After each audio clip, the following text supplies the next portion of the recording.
Bonjour.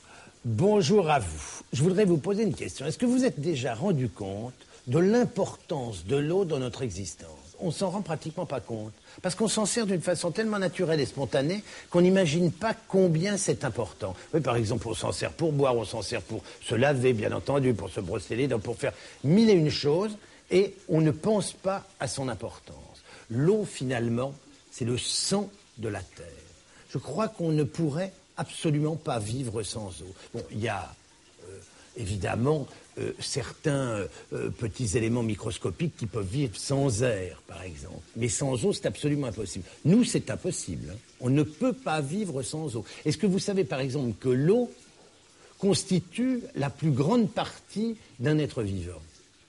Et nous aussi? Ah ben comment, nous aussi? Nous sommes des êtres vivants, ma petite chérie. Bien sûr, Dorothée. Regarde par exemple, nous sommes constitués, toi, moi, Johanna, Romain aussi, de 66% d'eau. Tu vois, dans tout ça, il y a 66% d'eau. Mais à quoi ça...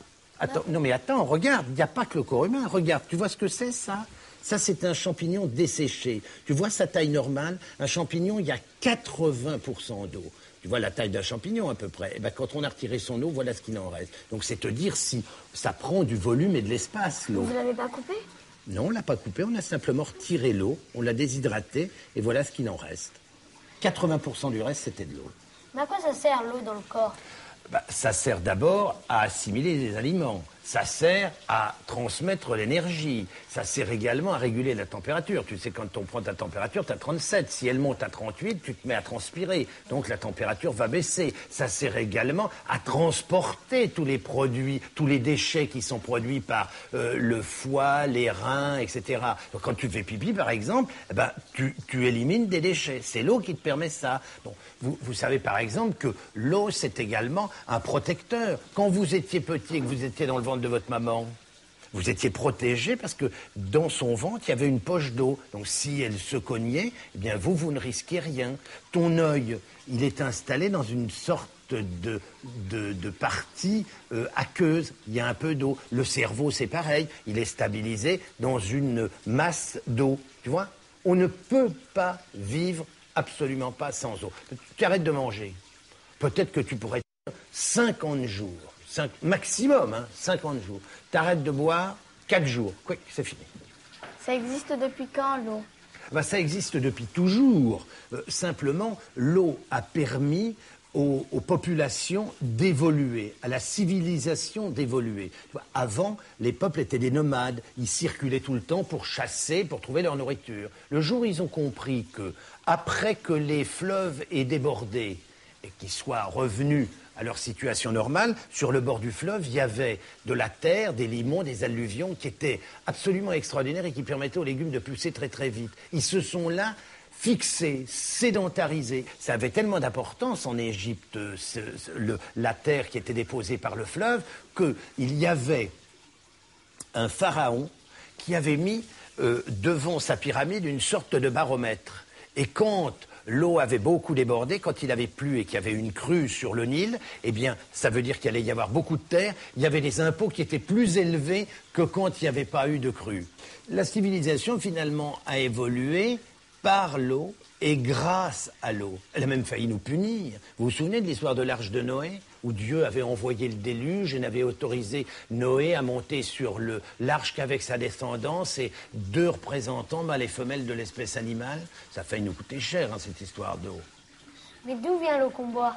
Ah, alors l'eau qu'on boit, elle a 2 origines. Il y a l'eau salée et il y a l'eau douce. L'ensemble de toute l'eau qu'on peut trouver sur la Terre est représenté par ce globe-là. Là-dedans, il y a toute l'eau, absolument toute l'eau qu'il peut y avoir sur la Terre. Et puis, dans ce globe-là, il y a seulement l'eau salée, c'est-à-dire l'eau des mers et l'eau des océans, qu'on ne buvait pas jusqu'à maintenant. Et puis, on a trouvé des machines qui vont dessaler l'eau, mais pour le moment, on ne la buvait pas. Donc, vous voyez, la différence, elle est là. Et cette différence, c'est l'eau douce. Voilà. Vous voyez, comme c'est important. Et cette eau douce qui représente seulement 2,5% de l'eau. Dans ces 2,5%, il y a ce volume-là, 88%, c'est les glaciers, c'est les icebergs qui sont dans la mer du Nord, dans le pôle Nord ou le pôle Sud.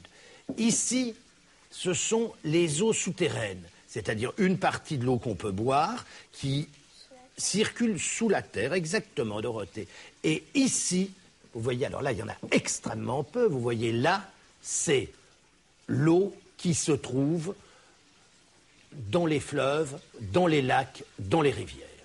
Oui, c'est vraiment minuscule. Alors, vous voyez, on n'en a pas beaucoup, finalement, de l'eau. Est-ce que vous avez imaginé que personne ne réfléchissait à ce problème, qu'on ouvrait les robinets dans tous les sens, qu'on la polluait, cette eau, et que peut-être, en l'an 2000, vos enfants n'auront plus d'eau ou n'auront que de l'eau polluée. Alors il faut quand même sérieusement réfléchir.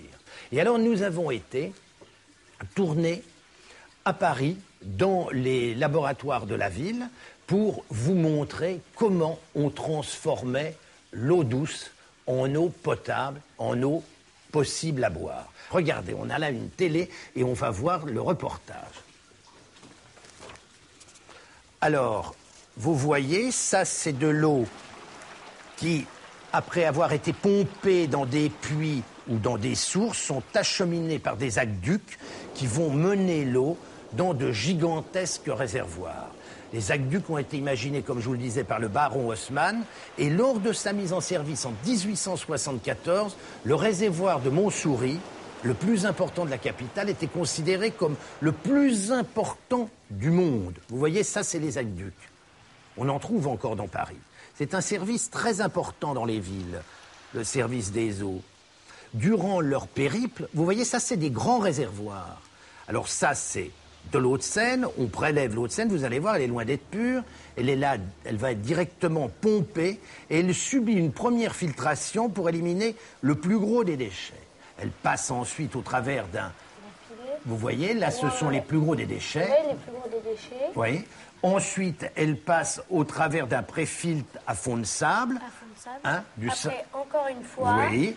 Et après, il y a je crois que c'est du chlore. Non, après, il y a des bulles d'ozone qui détruisent les micro-organismes polluants, et puis ensuite, elle est filtrée par du charbon, actif en grains, et puis elle est pompée par 6 énormes pompes, envoyée vers Paris, où elle est là, stockée dans de gigantesques réservoirs. Tiens, voilà, tu vois, c'est ça le charbon actif dont on parlait tout à l'heure. Voilà, ça, ce sont les pompes qui vont envoyer l'eau dans les réservoirs.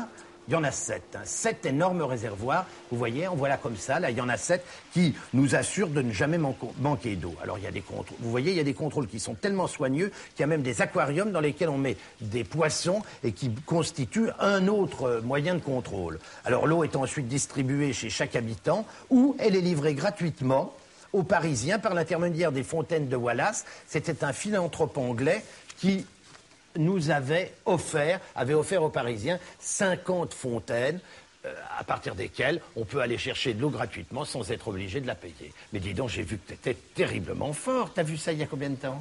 J'ai vu ça à la fin de l'année scolaire. C'est passionnant, hein, regardez. Ouais. Est-ce qu'on consomme beaucoup d'eau? On en consomme énormément, énormément. On s'en sert évidemment pour faire sa toilette, pour se laver, on s'en sert pour faire la vaisselle, on s'en sert pour laver le linge, on s'en sert pour nettoyer, les chasses d'eau, on s'en sert également pour éliminer les déchets de la maison, et puis on en consomme également énormément pour l'agriculture. Est-ce que vous savez par exemple combien, pour obtenir un œuf, il faut de litres d'eau? 1000. Il faut 1000 litres d'eau, en dehors de ce que consomme la poule pour son usage personnel, pour ce qu'elle boit, ce qui est relativement peu, mais pour pouvoir faire pousser toute la nourriture dont la poule a besoin pour arriver à faire un œuf, il faut 1000 litres d'eau. C'est considérable, hein. Il faut par exemple 250 000 litres d'eau pour faire 1 tonne de papier, parce que l'industrie aussi en consomme énormément. Et surtout, les pompiers ont besoin d'eau quand il y a des incendies. Mais alors, on va en utiliser maintenant de l'eau, si vous êtes d'accord. On va aller dans la cuisine, on va essayer de se faire quelque chose de pas mal avec de l'eau. On va faire ça? Allez, on y va. En voiture, on va dans la cuisine. Alors, on a vu que l'eau était tout à fait indispensable pour nous, les humains, et en général pour les êtres vivants. Mais l'eau, elle est également indispensable en cuisine. On ne peut pas s'en passer. Vous faites un rôti, par exemple. Il est dans votre four, vous le retirez. C'est un tout petit peu attaché dans le fond du rôti. Vous mettez une goutte d'eau et vous allez, avec une cuillère en bois, décoller tous les sucres, tous les parfums, tous les arômes de la viande. Et ça va vous faire une sauce absolument parfaite. On peut faire ce qu'on appelle des tisanes. Alors, les tisanes, c'est selon des décoctions ou des infusions. Alors, on va faire une infusion. Voilà ce que je vous propose. On a, par exemple, de la menthe fraîche, on a du tilleul, on a de l'anis, on a de la menthe. Voilà à peu près ce qu'on peut faire en infusion. Le principe de l'infusion consiste à verser de l'eau juste avant qu'elle ne bout sur des substances, quelles qu'elles soient. Alors on va choisir tous ensemble ce qu'on a envie de boire et laisser infuser pour que soit l'intérêt médicinal ou simplement le parfum se répande dans l'eau et qu'ensuite ça soit utile pour la santé si c'est médicinal ou simplement que ça soit bon à boire. Alors choisissez, vous avez décidé de faire quoi? On va boire une infusion de quoi? De menthe fraîche. Alors voilà, on va prendre un peu de menthe fraîche qu'on va mettre dans un bol. Tiens, fais ça, tu mets là-dedans. Dans ce pot, tu vas mettre un petit peu de menthe. Vas-y, mets ça, mon lapin, mets-le là-dedans. Vas-y, n'aie pas peur, tu peux en mettre, mais tu n'es pas obligé de mettre les feuilles, tu peux mettre la branche en entier. Ne te brûle pas surtout. Je te le tiens. Vas-y, voilà. Voilà, vas-y, fini tout ça. Impeccable, voilà. Stop. On va mettre ça, voilà, comme ça. Tu vois? Alors, les parfums, la vapeur va rester à l'intérieur. L'eau chaude va s'imprégner du parfum de menthe fraîche. Tu vas voir ce que ça donne. Tiens, tu sens? On va laisser infuser un peu plus longtemps. Alors, nous, qu'est-ce qu'on va faire maintenant? On va peut-être faire une décoction.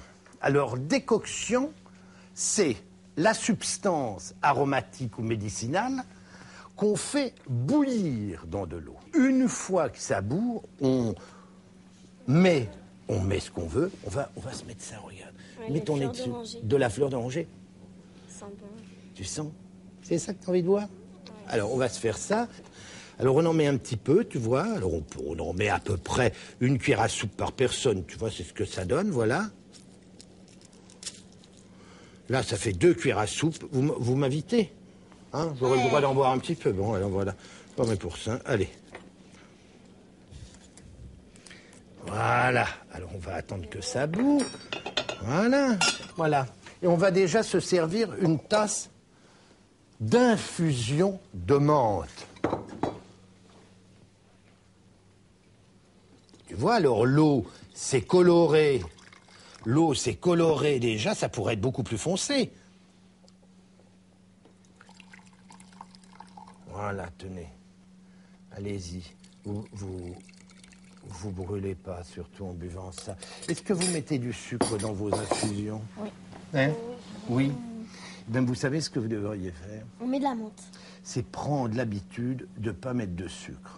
Parce qu'on en consomme déjà suffisamment. C'est pas mauvais pour la santé, le sucre. Mais il faut limiter sa consommation. Et je trouve que quand l'infusion est bonne, surtout là, vous voyez, c'est de l'eau de bonne qualité et ensuite, c'est de la menthe fraîche. Donc si vous sucrez trop, vous allez perdre tous les parfums naturels de la menthe.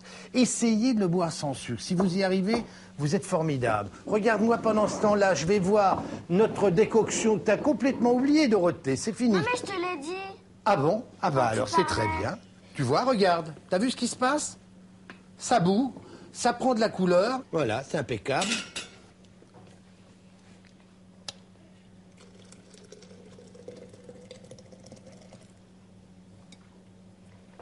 Voilà.